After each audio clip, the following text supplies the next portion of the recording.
के साथ केक काटकर एक सनातनी लहजे में जो हमारे माननीय प्रधानमंत्री नरेंद्र मोदी जी का जन्मदिन यहां पर मनाया गया है, उसमें शामिल होने के लिए डॉक्टर विवेक गुप्ता जी और डॉक्टर चिन्मय गुप्ता जी दोनों यहां पर आए हैं, जिनका हार्दिक स्वागत करते हैं, तहे दिल से स्वागत करते हैं और हमारी कामाख्या गुरु जी की तरफ से भी बहुत सारी हार्दिक शुभकामनाएं उनको। और मैं चाहूंगा कि डॉक्टर विवेक गुप्ता जी दो शब्दों में हमारे माननीय प्रधानमंत्री मोदी जी को भी आशीर्वाद देंगे। ये अगली आवाज डॉक्टर विवेक गुप्ता जी। बहुत बहुत धन्यवाद। मैं आपके तारा फाउंडेशन और आप सबको बधाई देता हूँ, स्वामी जी, गुरु जी को। उन्होंने ये एक ऐसे शुभ अवसर पर इन्होंने ये प्रोग्राम किया जिसमें माँ कामाख्या का आशीर्वाद है। मैं माँ कामाख्या के पास 2 बार जा चुका हूँ और मैं वहाँ पे रेगुलर जाने का प्रयास करता हूँ। आदरणीय मोदी जी के बारे में 2 शब्दों में कहना बड़ा मुश्किल काम है। मैं आदरणीय मोदी जी से सन 2011 से मिल रहा हूँ। काफ़ी कम लोग होंगे जो इतने साल पुराने संबंध हैं। जब आदरणीय गुरु जी का मेरे पास इनका सुझाव आया कि आप इस प्रोग्राम में सम्मिलित हों, तो मुझे बड़ी खुशी हुई। मैं थोड़ा सा विलम्ब हो गया। मैं कार्डियोलॉजिस्ट हूँ अपोलो हॉस्पिटल में। पेशेंट्स को देखना प्रायोरिटी हो जाती है और मैं एंजियोप्लास्टी भी करता हूँ। डॉक्टर चिन्मय गुप्ता क्लिनिकल कार्डियोलॉजिस्ट हैं। मैं हार्ट के अंदर स्टेंट लगा के कोशिश करता हूँ जितने से ज़्यादा लाइफ बच जाए, because a life saving procedure. Modi ji के बारे में कुछ बात तो करना मेरा सौभाग्य है और आपका आशीर्वाद है तो मैं बोलूँगा। आदरणीय मोदी जी से मैं 2011 से के पहले ज़्यादा उनके बारे में नहीं पता था। अहमदाबाद में एक प्रोग्राम चल रहा था, हमारी कॉन्फ्रेंस थी association of physician of India, जहां मुझे बुलाया गया था लेक्चर के लिए। तो वहां चीफ गेस्ट के रूप में आए थे। तो मैं थोड़ा सा सुना और फिर बाहर आ गया, फिर सुना फिर बाहर आ गया। लेकिन उनकी स्पीच इतनी ज़्यादा प्रेरणादायक थी उस समय भी कि वो the chief minister of Gujarat, और उन्होंने जो बातें कही तो मुझे बहुत ही दिल को छू गई। तो लोगों ने कहा कि ये तो बहुत बड़े आदमी, तो मुझे इतना पता नहीं था, I am sorry for that. फिर मैं उनकी तरफ गया और उन्होंने मुझे देखा, जबकि उनके पास Z+ सिक्योरिटी उसमें भी थी। मैं किस तरह से उनके पास पहुंच गया मुझे खुद पता नहीं लगा। और जब मैंने उनसे कहा कि मैं आपसे मिलना चाहता हूं, मुझे आपको इन्विटेशन देना है, तो उन्होंने आंखों से आंखों डाल के देखा और 1 मिनट के लिए डिसीजन लिया और तन्मय उनके साथ में थे कि तन्मय इनको कल बुला लीजिए। मुझे विश्वास नहीं था। नेक्स्ट डे मॉर्निंग फोन आ गया, संडे का दिन था।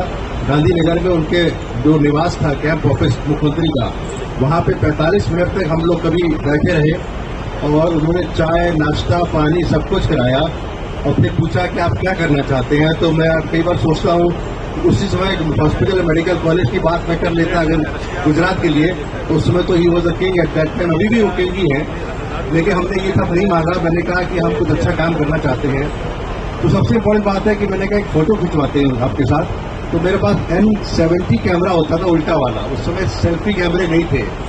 तो मेरी आदत थी कि मैं उल्टा करके खींचता तो अच्छी फोटो खिंच जाती थी। ये नहीं थे साथ में चिन्मय, तो मैंने ऐसा किया। कहते नहीं फोटो ऐसे नहीं खिंचवाई जाती है। उन्होंने बुलाया, मेरे कैमरे से खिंचाया, अपने कैमरे से नहीं, और फिर हाथ मिला के खड़े हो गए जैसे कि वो नॉर्मली मिलते हैं। तो क्योंकि आप पहली बार जब मुख्यमंत्री से मिल रहे होते हैं, आप किसी सीनियर आदमी से मिल रहे हैं, तो आप खुद तो नहीं कहोगे कि मैं ऐसे फोन बना के खिंचवाऊंगा, आप खड़े हो जाएंगे। तो उन्होंने ऐसे खिंचवाई और फोटो अभी भी है, हर जगह गूगल में भी है।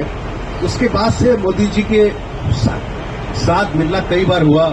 एक बार की बात है, मैं बताना चाहूंगा। चिन्मय जब पद्मश्री अवार्ड मिल रहे थे, तो ये बात बड़ा इंटरेस्टिंग है। पद्मश्री अवार्ड मिल रहे थे तो मैं चला आया था, ही वॉज देयर। तो आपको पता होगा अवार्ड मिलने के बाद राष्ट्रपति भवन में एक खाना पीना होता है जैसे हमारे यहाँ हो रहा है। उस खाना पीने के बाद राष्ट्रपति के पीछे प्रधानमंत्री और बाकी लोग क्रॉस करते हैं पब्लिक को और सबसे हाथ की नमस्कार करते हैं। मैं नहीं था तो इसके दिमाग में आया, ये खाने पीने में व्यस्त थे चिन्मय। ये जब क्रॉस कर गए तो ये बोले कि I am Chinmay Gupta, son of doctor Vivek Gupta. उनके कान में पहुंच गई बात, अभी की बात है, करीब 3-4 साल पुरानी। और वो 2 कदम वापस आए। वो बोले कि आप विवेक के बेटे हैं? उसने कहा यस सर। हाथ मिलाया, मुस्कुराए कि आशीर्वाद दिया और 2-3 बात कही और भी चले गए। मेरी एब्सेंस में इसने कहा कि मैं चिन्मय गुप्ता हूँ, सन ऑफ डॉक्टर विवेक गुप्ता। आगे बढ़ गए थे, उन्होंने कान में सुना, 3 कदम वापस आए इससे मिले राष्ट्रपति भवन में, इससे हाथ मिलाया और एक्नॉलेज किया। एक बात और बताना चाहता हूँ, एक और की बात है, एक प्रोग्राम चला था अशोका होटल में, उसमें आदरणीय प्रधानमंत्री जी भी आए हुए थे, तो वो एरिया अलग था, तो बाई चांस उस एरिया में था। अब आप प्रधानमंत्री अगर सपोज यहाँ आ जाए, जब तक वो आपसे आंख ना मिलाए तब तक वो किसी को भी आपको अलाउ नहीं करेगी उनके पास पहुंचने के लिए। तो उस प्रोग्राम में मैं अशोका होटल में मैं उनसे आंखें मिली, तो उन्होंने कुछ पॉजिटिव दिखाया, तो मैं आगे बढ़ गया, तो किसी को ने रोका नहीं मुझे। तो मैंने कहा कि चिन्मय मेरा बेटा डॉक्टर हो गया है। अच्छा है, डॉक्टर हो गया है? उन्होंने कहा, तो हमने कहा आशीर्वाद, हमने इससे कहा पैर छुओ। तो देखिए बड़ी बात है, मैंने उनसे इससे कहा पैर छुओ, तो बोले बच्चों को पैर छूने के लिए मजबूर नहीं करना चाहिए, ऐसी राज। मैंने कहा सर, मैं भी बोलने में जवाब दिया, मैंने कहा मैं मजबूर नहीं कर रहा हूं, मैं आपका आशीर्वाद मिल जाए इसलिए मैं इससे कह रहा हूं पैर छूने के लिए। कि चलो छुओ, पैर छुए, आशीर्वाद दिया, और फोटो है और सेल्फी की, चलो सेल्फी खींचो। उनका कहना था कि बच्चों को पैर छूने के लिए मजबूर नहीं करना चाहिए। मैंने कहा मैं आशीर्वाद दिलाने के लिए आपका पैर छुआ रहा हूं। इस तरह कई बातें हैं। अब बाकी बातें देखिए, हर आदमी जानता है मोदी जी, हर अखबार में कितना छपा हुआ है मोदी जी के बारे में। मैं जानता हूं कि मेरे दिल से कहता हूं कि 2029 का चुनाव में भी यही प्रधानमंत्री रहेंगे। ऑल्दो गुरु जी से बात हो रही थी, इनका ये तो अंतर्यामी है और दूसरा ये तांत्रिक भी है और ये इनके पास भगवान से डायरेक्ट कनेक्शन है। मेरी सोच है कि मैं चाहता हूं कि 29 में प्रधानमंत्री रहे। इन्होंने कहा है, इनका जो बात बता दूं आपके बारे में, आपने कहा है, इन्होंने कहा है कि 27 में प्रधानमंत्री जी राष्ट्रपति हो जाएंगे और राष्ट्रपति की पावर देखा जाए तो कॉन्स्टिट्यूशनल पावर राष्ट्रपति की प्रधानमंत्री से ऊपर होती है। ऑल्दो प्रधानमंत्री ही रूल करते हैं। इनका कहना है, इनकी सोच है और इनका शायद प्रेडिक्शन है कि 27 में जो अपने आदरणीय राष्ट्रपति जी, जब इनका चेंज ओवर होगा तो अपने आदरणीय प्रधानमंत्री जी राष्ट्रपति होंगे और 10 साल तक भारत पे आशीर्वाद देते रहेंगे। मैं अपने दिल की बात चाहता हूं कि मैं चाहता हूं ये कंटिन्यू करें, 29 में भी ये प्रधानमंत्री रहे और 29 के बाद 34 तक रहे। वो अलग बात है, दीर्घायु की मैं कामना करता हूं। एक बार की बात है, एक छोटा सा वाक्य और सुना चाहता हूं। ये मैं गुजरात भवन में मिला इनसे। अच्छा, ये जब मुख्यमंत्री थे और प्रधानमंत्री नहीं बने थे तो मुझे पता लग जाता था कि ये आ रहे हैं और मैं पहुंच जाता था गुजरात भवन। एक बार बोले, अरे डॉक्टर साहब बता के तो आया करो। तू नीचे पहुंचता था गुजरात भवन, पुराना वाला, घर भी भवन नहीं, पुराना वाला गुजरात भवन। हाँ, तो उसमें नीचे पहुंचता था, रिसेप्शन कहता मैं डॉक्टर भाई गुप्ता हूँ, मैं मुख्यमंत्री थे उस समय, मैं मिलने आया हूँ। ऊपर 2-3 लोग होते थे, थोड़ी देर बाद आता था कि आ जाएंगे ऊपर, बुला रहे हैं। एक बार की बात है, सोफा ऐसे लगा हुआ था, मैं बैठा था, मोदी जी बैठे थे।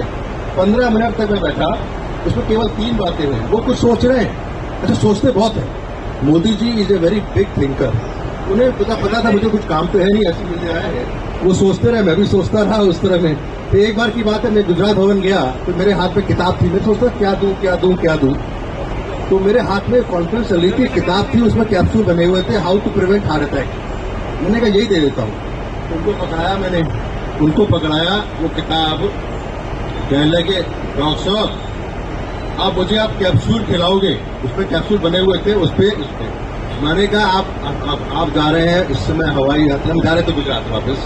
मैंने कहा पढ़िएगा रास्ते में, इस पे कैप्सूल ना खाना पड़े, इसके नुस्खे हैं प्रिवेंशन। तो इस तरह कई बातें हैं। चलिए, आपके मंच से मुझे कहने का मौका मिला कि अभी भी हमको मिल जाते हैं कई बार प्रोग्राम में, जब भी मिलते हैं कहते हैं मैं आपको बुलाऊंगा। He has a lot of regards for me, I am very happy to say that. And हम चाहते हैं कि देश में कुछ चेंज हो रहा। अभी कल बात हो रही थी, इस पे आ रहा था कोड पे 2047 तक भारत के प्रधानमंत्री अपने नरेंद्र मोदी जी का विकसित भारत का एक प्लान है। मैं विकसित भारत होता क्या है? कई लोग थोड़े विकसित भारत विकसित भारत विकसित भारत विकसित भारत वो हो जहां पे बच्चे को भूखा ना सोना पड़े। विकसित भारत वो हो जब पूरे देश के हर देशवासी को फ्री मेडिकल चेकअप हो, फ्री इलाज होना चाहिए। विकसित भारत वो हो जब किसी को मकान की कमी ना हो। ये विकसित भारत है। मैं फ्रांस में काम करता था। एक और वाक्य आपको बताता हूँ, आप सुनते रहिए मेरी बात, बहुत जरूरी है। फ्रांस में मैं काम करता था। फ्रांस में अगर आप फ्रांस के सिटीजन हैं, फ्रांस के अगर आप केवल सिटीजन हैं, सुनिए स्वामी जी, सुनिएगा, गुरु जी सुनिएगा, अगर फ्रांस जैसे देश में, मैं 1996 की बात कर रहा हूँ, फ्रांस क्यों डेवलप्ड है और हम लोग अभी डेवलपिंग है? फ्रांस में या अमेरिका में अगर आप वहां के सिटीजन हैं, केवल सिटीजन, और आप दिखाइए कि मैं यहाँ का नागरिक हूँ, तो कोई भी पब्लिक हॉस्पिटल यानी गवर्नमेंट हॉस्पिटल चाहे एम्स का, वो मना नहीं कर सकता। आपको टोटली फ्री इलाज होगा, टोटली फ्री इलाज होगा। मैं 1997-98 का एक वाक्य सुनाना चाहता हूँ। इंटरेस्टिंग इसलिए है क्योंकि ये हेल्थ केयर से जुड़ा हुआ है। मैं अपोलो में काम करता हूँ, हम लोग अच्छी सुविधाएं देते हैं, लेकिन हमारा पेड हॉस्पिटल है, पेशेंट को पेमेंट करना पड़ता है। ठीक है, सर्विस चाहे फ्री हो चाहे पेड हो, दोनों सर्विस है। Life saving service, whether it is free और paid, it is important both. देखिए, मैं एक बात कहना चाह रहा था कि हम अपना एक वाक्य सुना चाहते, समझ सुनिएगा। मैं गाड़ी चला रहा था, I was riding A car, मैं कार चला रहा था और छोटे से दुर्घटना हो गई हमारे फैमिली के साथ, छोटी सी। मैं पानी बरस रहा बहुत तेज, ऐसा एरिया था रुआ का, फ्रांस में रुआ जगह है जहां पर गाड़ियां बहुत कम दिखाई दे रही थी। आप समझिए यहाँ का सरदार पटेल मार्ग रात को 11 बजे, एग्जाम्पल, कोई गाड़ी नहीं है। छोटी सी दुर्घटना हुई मेरी गाड़ी के साथ में, अब मैं सोचूं करूं क्या, उसमें मोबाइल फोन नहीं थे। विद इन 3 मिनट्स, 3 मिनट के अंदर एम्बुलेंस और पुलिस दोनों पहुंच गई। कैसे पहुंची? उनके पास कैमरे लगे थे, उनको पता लगा कि कुछ गड़बड़ है एंड दे रीच्ड, और with in 7 minutes I was in the hospital. मैं ठीक था, लेकिन छोटी दुर्घटना फैमिली को हुई थी। इस तरह का विकसित भारत होना चाहिए कि जहां पे एम्बुलेंस और पुलिस हेल्प करने के लिए, पुलिस पकड़ने के लिए नहीं, police is there to help you, not to आपको। हम लोग डरते हैं पुलिस आ गई तो इसका मतलब है कि हमको पकड़ेगी, उल्टा है। Police is there actually to help the social people. Police का काम क्या है? हेल्प करना है, सपोर्ट करना। तो पुलिस पहुंची, उन्होंने हेल्प किया, हम लोग एम्बुलेंस से वहां पहुंच गए। ये विकसित भारत की भगवान की वो है। कल जो ये टीवी पे आ रहा था कि विकसित भारत में रुपया खत्म हो जाएगा, पेन खत्म हो जाएगा, यूपीआई होगा, वो उस पर पूरा विश्वास नहीं करता। विकसित भारत में कोई भी भूखा ना सोए, सबको मेडिकल ट्रीटमेंट मिले, कोई भी पेशेंट को वो हो, सबको रोटी, कपड़ा और मकान मिले, और गरीबी की बातें खत्म करें। बीपीएल, हम बिलो पॉवर्टी लाइन खत्म हो जाता है, no poverty line, everybody is above poverty line. इसलिए इस तरह का, तो मैं छोटी सी बात कह के अपने बात समझ कर दूं। आई थिंक डॉक्टर चिन्मय गुप्ता थोड़ा सा मोदी जी के बारे में अगर बताना चाहे तो बता चुका हूं मैं। हाँ, आप और हम मिलकर माता आप मिलकर देश के स्वास्थ्य क्षेत्र में, हेल्थ सेक्टर में बहुत बड़ा कार्य कराएंगे भारत से। मैं एक घोषणा और करना चाह रहा हूं डॉक्टर विवेक गुप्ता जी के साथ कि डॉक्टर विवेक गुप्ता जी और माँ तारा फाउंडेशन, माँ कामाख्या फाउंडेशन, हम लोग मिलकर भारत में एक ऐसे अस्पताल का निर्माण कराने जा रहे हैं जहां गरीबों को कम से कम भारत में 20-25 अस्पताल, हर राज्य में एक अस्पताल सरकार के सहयोग से हम निर्माण कराने जा रहे हैं, जिसमें कि हर गरीब को, हर व्यक्ति को, चाहे वो हार्ट का प्रॉब्लम हो, चाहे कैंसर का प्रॉब्लम हो, या जो भी प्रॉब्लम हो, किसी को स्वास्थ्य का सारी सुविधा फ्री में दिया जाएगा। सरकार के तरफ से नहीं, हमारे तरफ से हम लोग समाज में सीएसआर को लेकर, लोगों से सहयोग से लेकर, भारत सरकार, राज्य सरकार के सहयोग से मैं और डॉक्टर विवेक गुप्ता जी, माँ तारा फाउंडेशन और डॉक्टर विवेक गुप्ता जी के साथ 2-4 उत्तर प्रदेश राज्यों में, हरियाणा में, बिहार में, कई जगह पे हम लोगों ने जगह चिन्हित कर रहे हैं, और माता रानी के आशीर्वाद से बहुत जल्दी हम इसकी शुरुआत कर रहे हैं। क्योंकि एक व्यक्ति का जीवन में सबसे बड़ी चीज भोजन, वस्त्र, आवास और स्वास्थ्य। आज भारत में हर राज्य में सबसे बड़ी समस्या क्या है? कैंसर का या हार्ट का। तो मैं इसी उद्घोषणा के साथ साथ हमारे परम आदरणीय डॉक्टर वीरेंद्र सिंह तोमर जी, जो डीडीए कमिश्नर हैं, वो प्रधानमंत्री जी के जन्म उत्सव के मौके पे 2 शब्द कहना चाहेंगे। जो आपने बोला हेल्थ केयर में, मैं एक सेकंड की, मैं हेल्थ केयर के साथ साथ मेडिकल एजुकेशन जोड़ूंगा। जो हम लोग का एक प्रस्ताव है, जो गवर्नमेंट ऑफ इंडिया और गवर्नमेंट ऑफ उत्तर प्रदेश और गवर्नमेंट ऑफ राजस्थान के साथ है, Indo European medical college and super speciality limited. तो not only we will provide the best of the health care, but we will provide the best of the medical education. हमारे जो private medical college पूरे India में हैं, उसमें 70% medical education जो है, quality of education is very poor. Quality of education मतलब ये है कि फैकल्टी नहीं मिलती।